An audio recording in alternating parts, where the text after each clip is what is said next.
നമസ്കാരം. നമ്മുടെ ഇഷ്ടപ്പെട്ട ഡ്രസ്സുകൾ കീറിപ്പോയാലോ അല്ലെങ്കിൽ കറ പറ്റിയാലോ ഇനി ഒട്ടും വിഷമിക്കേണ്ട. ദാ ഇതുപോലെ ഒരു സിമ്പിൾ പാച്ച് വർക്ക് ചെയ്താൽ അത് പുതിയൊരു ഡിസൈനായി നമുക്ക് മാറ്റിയെടുക്കാം. ആദ്യം തന്നെ കീറിയ ഭാഗം മറയ്ക്കാൻ പാകത്തിന് നമുക്ക് ഇഷ്ടമുള്ള മറ്റൊരു നിറത്തിലുള്ള തുണി, കോൺട്രാസ്റ്റ് ക്ലോത്ത് എടുക്കാം.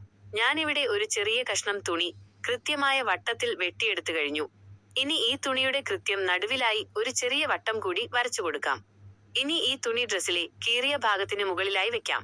കീറിയ ഭാഗം കൃത്യം ആ വട്ടത്തിന്റെ നടുക്ക് വരുന്നത് പോലെ ശ്രദ്ധിക്കണം. ഇനി നമ്മൾ വരച്ച ആ വട്ടത്തിന് മുകളിലൂടെ സൂചിയും നൂലും ഉപയോഗിച്ച് തുന്നിയെടുക്കാം. വട്ടം കറക്റ്റായി വരുന്നത് പോലെ തന്നെ തുന്നണം. ഇനി ഇതിന്റെ പുറത്തെ അറ്റത്തുകൂടി ഔട്ടർ എഡ്ജ് നമ്മൾ ഒരു വട്ടം കൂടി തുന്നിയെടുക്കണം. ദാ ഇതുപോലെ ആ തുണിയുടെ അറ്റത്തുകൂടി തുന്നി വരിക. ഇവിടെയാണ് നമ്മൾ പ്രത്യേകം ശ്രദ്ധിക്കേണ്ടത്. ഈ വട്ടം തുന്നിക്കഴിഞ്ഞ ഉടനെ നൂൽ മുറിക്കുകയോ കെട്ടിടുകയോ ചെയ്യരുത്. പകരം ആ നൂൽ പതുക്കെ ഒന്ന് പിടിച്ചു വലിക്കുക. കണ്ടോ, നൂൽ വലിക്കുമ്പോൾ ആ തുണിയുടെ അറ്റങ്ങൾ ചുരുങ്ങി ഉള്ളിലേക്ക് വന്ന് ഒരു മനോഹരമായ പൂവ് പോലെ വരുന്നത്. ഇങ്ങനെ പൂവ് പോലെ ചുരുങ്ങി വന്നതിന് ശേഷം മാത്രം നൂൽ കെട്ടിട്ട് ഉറപ്പിക്കുക. ഇനി ഇതിന്റെ നടുഭാഗം ഒന്നുകൂടി ഭംഗിയാക്കാൻ ഞാൻ ഈ തുണി തന്നെ മടക്കി ഒരു മുത്തു പോലെ വെക്കുന്നുണ്ട്. നിങ്ങളുടെ കയ്യിൽ മുത്തുകൾ ഉണ്ടെങ്കിൽ അത് വേണമെങ്കിലും ഇവിടെ തുന്നി വെക്കാവുന്നതാണ്.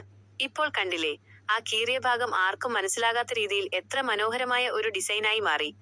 വളരെ ലളിതമായി ചെയ്യാവുന്ന ഈ ഒരു വിദ്യ നിങ്ങൾക്ക് ഉപകാരപ്പെടുമെന്ന് ഞാൻ വിശ്വസിക്കുന്നു. നിങ്ങളുടെ കയ്യിലും ഇതുപോലെ മാറ്റിവെച്ച വസ്ത്രങ്ങൾ ഉണ്ടെങ്കിൽ ഒന്ന് പരീക്ഷിച്ചു നോക്കൂ. ഇതുപോലുള്ള കൊച്ചു കൊച്ചു തയ്യൽ ഐഡിയകളും ക്രാഫ്റ്റുകളും ഇനിയും കാണാനായി എന്റെ ഈ ചാനൽ ഒന്ന് സബ്സ്ക്രൈബ് ചെയ്ത് കൂടെ കൂടണേ. വീഡിയോ ഇഷ്ടപ്പെട്ടാൽ ലൈക്ക് ചെയ്യാനും നിങ്ങളുടെ അഭിപ്രായങ്ങൾ താഴെ കമന്റായി അറിയിക്കാനും മറക്കരുത്. അപ്പൊ ഇതുപോലെയുള്ള നല്ലൊരു വീഡിയോയുമായി നമുക്ക് വീണ്ടും കാണാം. അതുവരെ എല്ലാവർക്കും ടാറ്റ.